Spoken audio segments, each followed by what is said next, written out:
Boa noite a todos. Eu me chamo Viviane Lima, sou enfermeira. Estou nesse momento ministrando a disciplina de sistematização da assistência de enfermagem.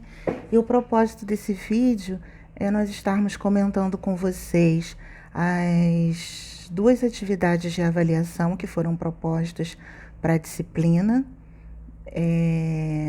tanto as atividades de pré e pós-teste, que foi a primeira avaliação proposta, como o teste substitutivo que nós aplicamos para aqueles que não alcançaram o objetivo através do pré e pós-teste, tá ok? Então vamos lá. Na primeira questão da nossa atividade de pré e pós-teste, né, a nossa pergunta foi: sobre a relação entre SAI e processo de enfermagem, pode-se dizer. Primeira opção de resposta: a SAI é uma das etapas do processo de enfermagem. Na primeira opção. Segunda opção: não existe relação entre SAI e processo de enfermagem. Terceira opção: a SAI consiste em padronizar o processo de enfermagem na instituição e articulá-lo aos demais processos que interferem na qualidade da assistência. Dessa aí eu gostei, essa opção aí eu gostei. São sinônimos, ou seja, SAI e processo de enfermagem são sinônimos. E na última opção de resposta, o processo de enfermagem regulamenta a SAI nas instituições de natureza privada e onde o cuidado de enfermagem não é profissional. Bom, me parece que aqui a opção correta é a opção C. A SAI consiste em padronizar o processo de enfermagem na instituição e articulá-lo aos demais processos que interferem na qualidade da assistência. Então, o que o nosso conselho vem falando já há mais de 10 anos, né? Que as instituições devem sistematizar, devem aplicar de forma sistematizada o processo de enfermagem, né? Então, é pegar o nosso processo de trabalho, continuar fazendo como a gente já faz, só que o Conselho quer nos alertar para que nós o façamos de forma sistematizada. E o que é sistematizar? É padronizar. Então, a SAI consiste nisso, né? Lembrando que quando a gente fala a SAI, né, muitos às vezes perguntam nas atualizações, nos treinamentos, a SAI como se fosse uma única expressão. É SAI, sistematização da assistência de enfermagem. Então, SAI não é uma pessoa, não é um formulário, não é um papel onde a gente vai escrever, né? A SAI consiste em sistematizar a assistência de enfermagem. E quando a gente pensa no que é sistematizar, a gente tem que entender que sistematizar é padronizar, é unificar, é organizar, jamais é individualizar. Então, o meu setor vai fazer de um jeito, o seu setor vai fazer de outro jeito. Faz do seu jeito, eu faço do meu. A coronária faz de um jeito, a neuro tem a especificidade dela, então faz do jeito dela. Isso é individualizar, isso não é padronizar, isso não é unificar. Então, a proposta da sistematização é padronizar e não unificar. Então, a gente precisa prestar atenção nesses conceitos, porque linkado a esses conceitos, entendendo esses conceitos, nós vamos conseguir entender vários equívocos que talvez nós estejamos cometendo ao longo da nossa prática profissional e talvez várias questões nos nossos testes, nos nossos desafios, nas nossas provas de concurso também estejam resolvidos, né?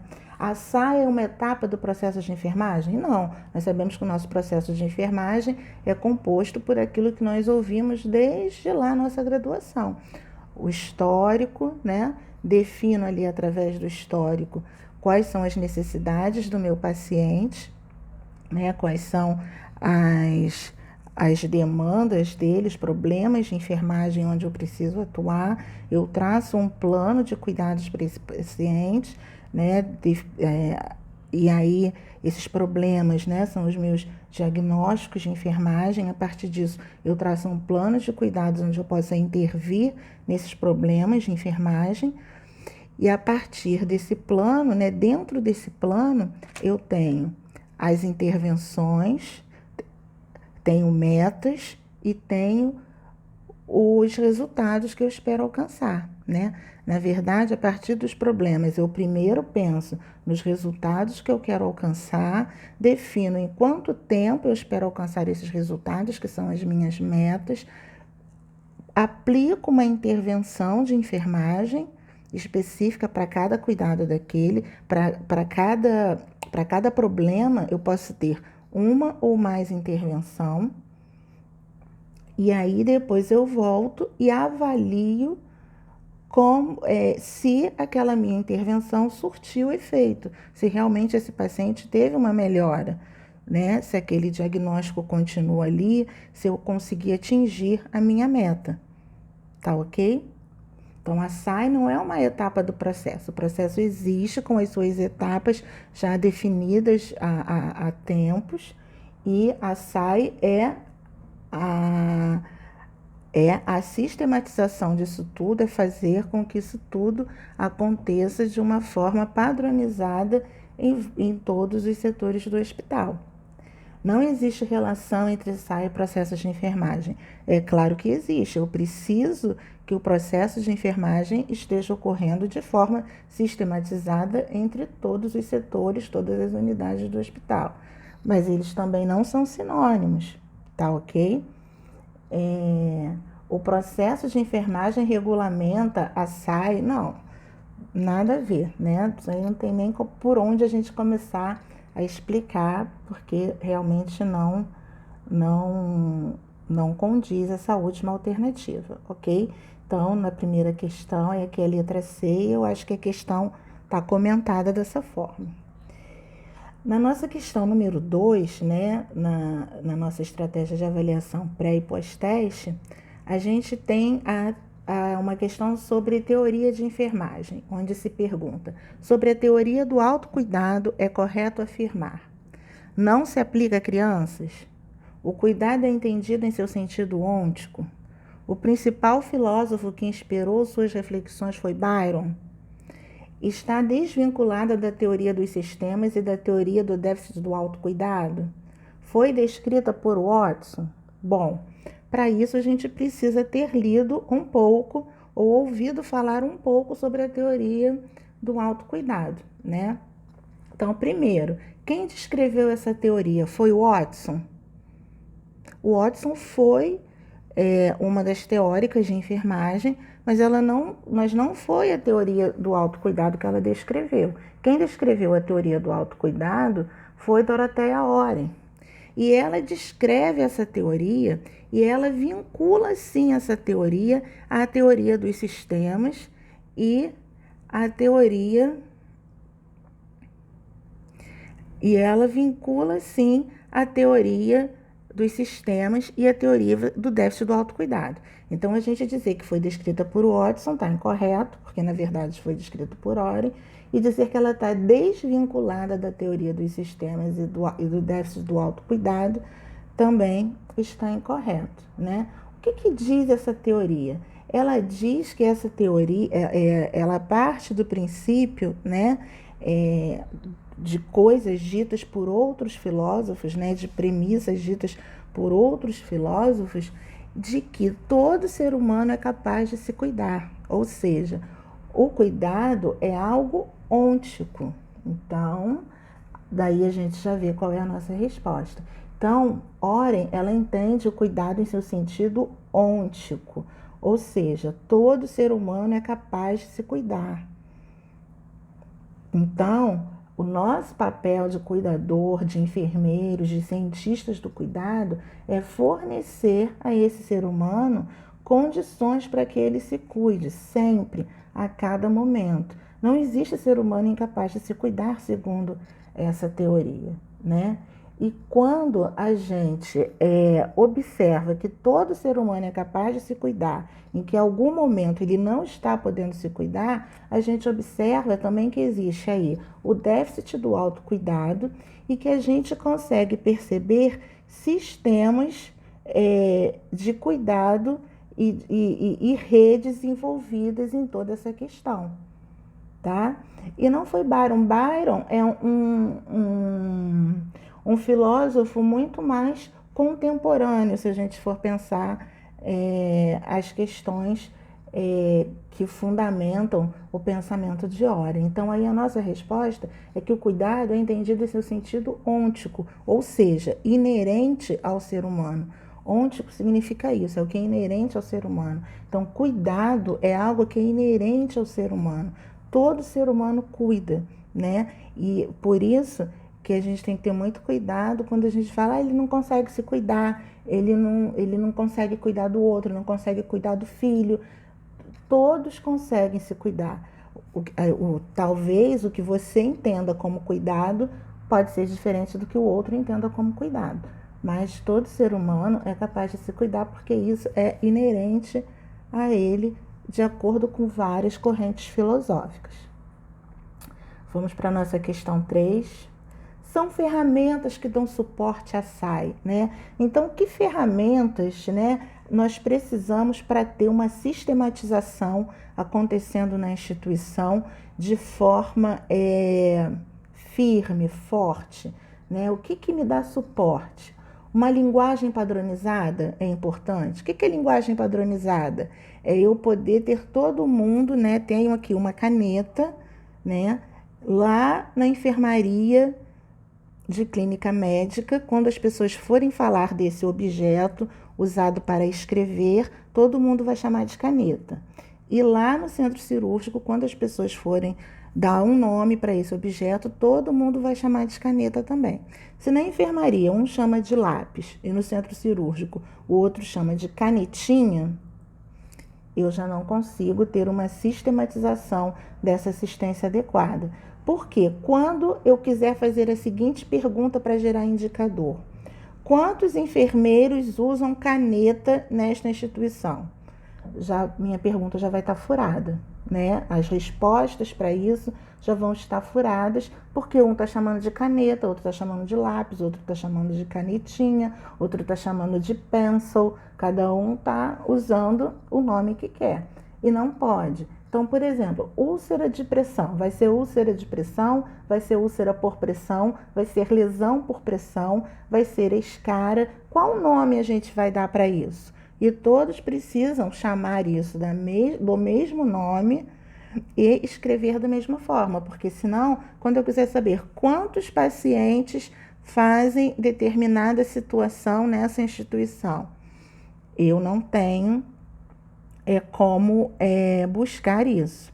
E existe hoje no mundo, né, alguns códigos, né, algumas taxonomias para nos ajudar a padronizar a linguagem. A gente tem a NANDA 1, que é uma organização internacional, né, dentro dessa taxonomia da dentro dessa taxonomia da NANDA internacional, nós temos o grupo NANDA, NIC e NOC, né, para descrever os diagnósticos, as intervenções e os desfechos, né, os resultados em enfermagem. Nós temos CIP, CIPESC, e eu lembro de ter comentado com vocês que eu posso criar a minha linguagem padronizada para a minha instituição, em termos de situações de enfermagem, em termos de diagnóstico, em termos de metas. A desvantagem disso é que isso vai servir apenas para a minha instituição. Se eu quiser extrapolar isso para discussões em outros centros, para outros estudos, outras pesquisas, eu já não consigo, porque eu padronizei uma linguagem apenas para a minha instituição. Então, linguagem padronizada é algo muito importante, tanto para a gente definir, né, diagnósticos, desfechos, intervenções, como para todas as outras situações que dizem respeito ao paciente, fazer uma análise de qualidade de processos de trabalho. A análise de indicadores institucionais também ajudam a dar suporte ao meu processo de sistematização?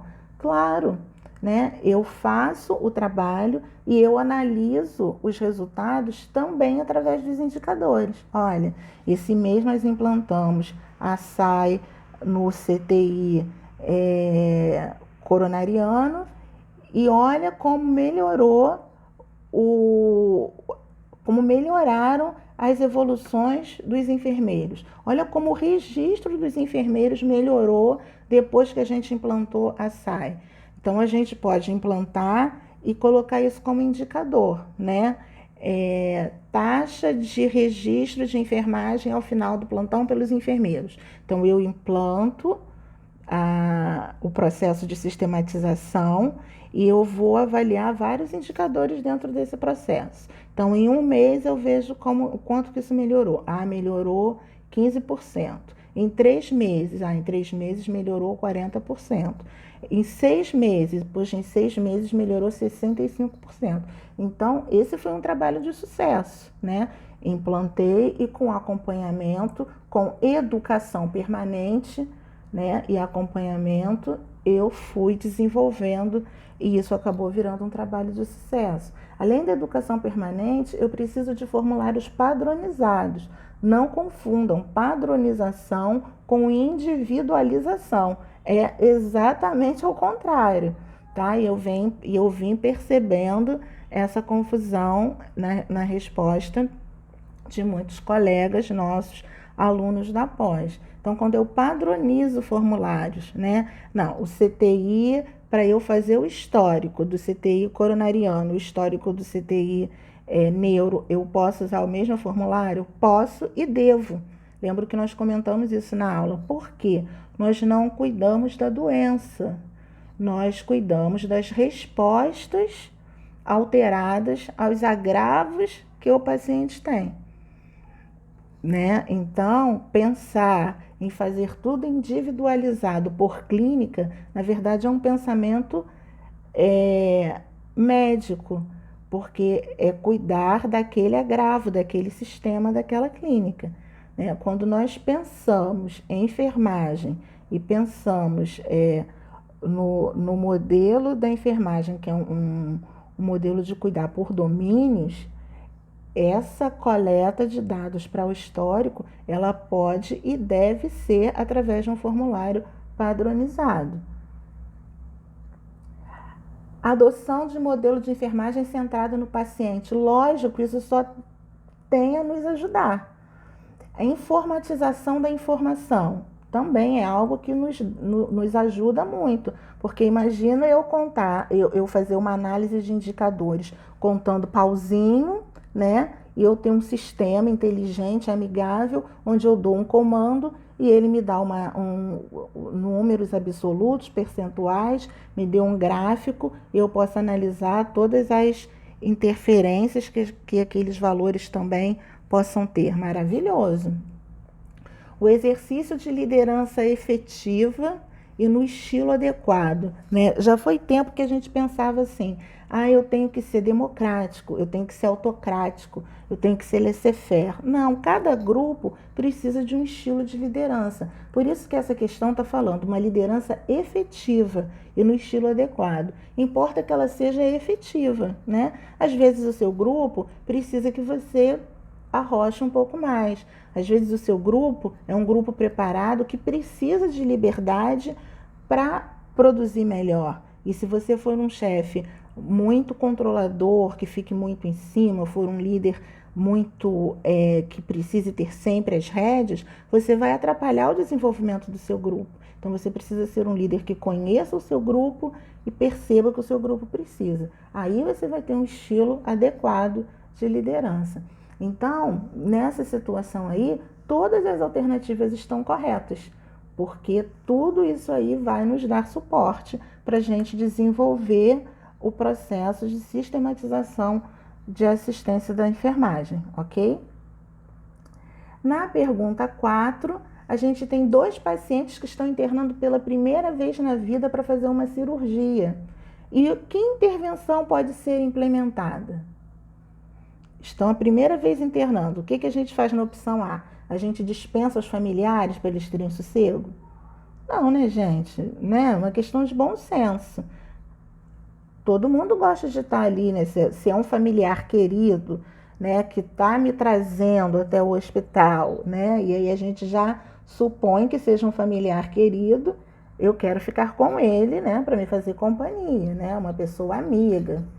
Eu coleto suaves para pesquisas de micro-organismo multiresistentes, né? Aí eu falo de intervenção de enfermagem. Essa coleta de suave, ela não necessariamente é uma intervenção de enfermagem, né? Ela pode ser feita por um outro profissional.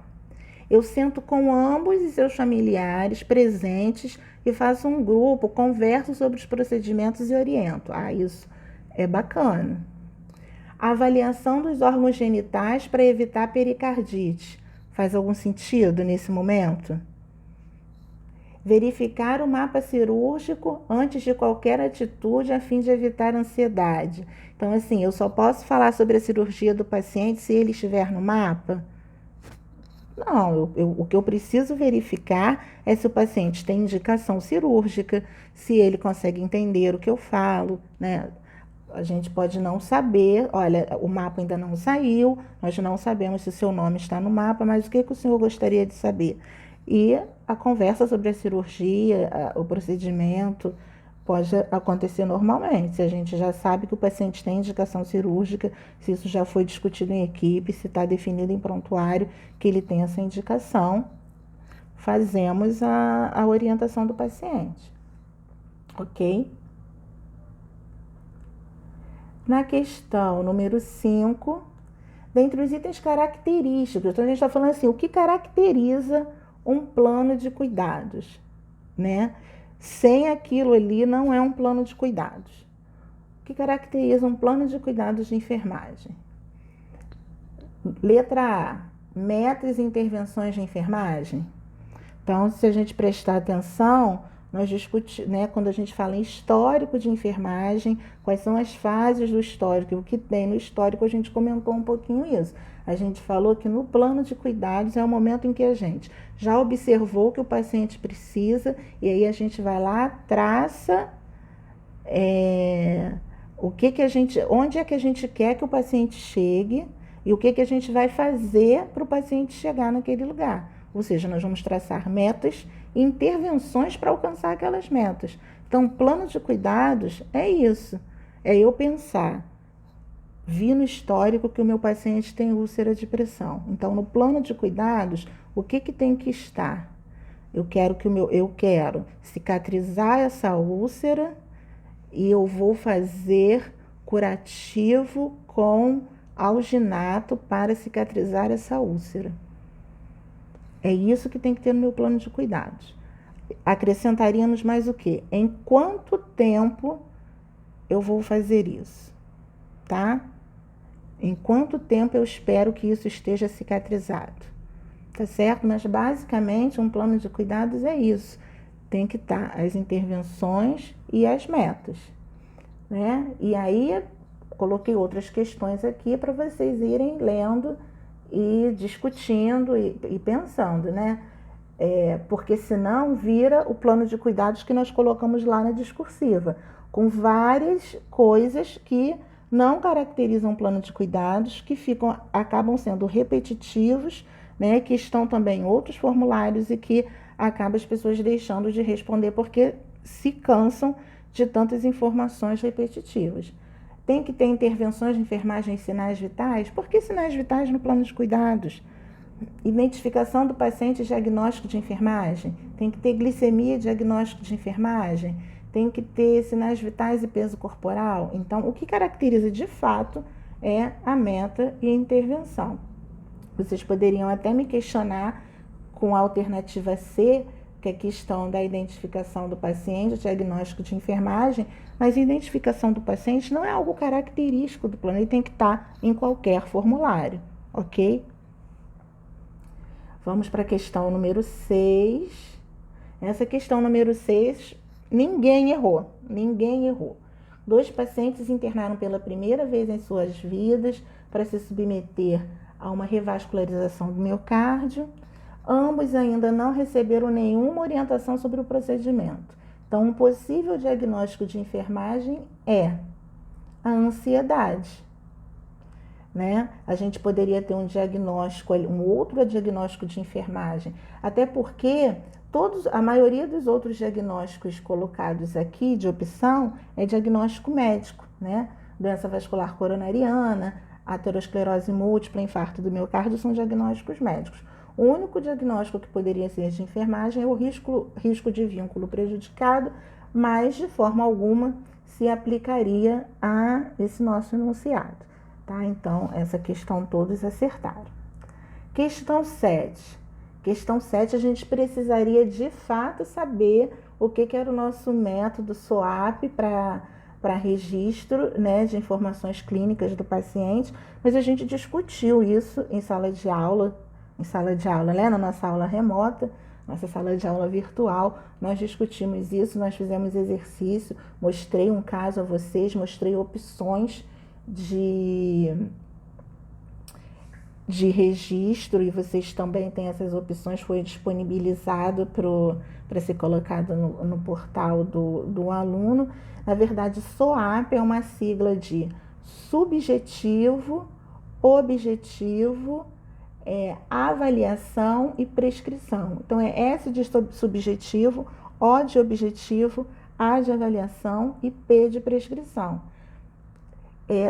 Qualquer profissional de saúde pode usar esse método para fazer o seu registro. E o enfermeiro vai usar também naquilo que lhe compete dentro da sua especificidade profissional. Então, o S, né, para você colocar tudo que for registrar, tudo que for subjetivo. E isso vem em primeiro lugar no seu relato, né? Então, você vai colocar o que é subjetivo, são as queixas do paciente e as impressões do examinador.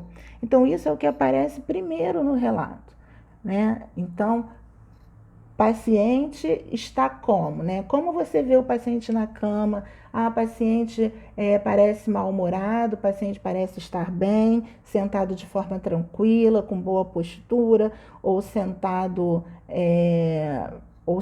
curvado, apoiado na mesa de refeição, taque dispneico, paciente reclamando cansaço, enfim.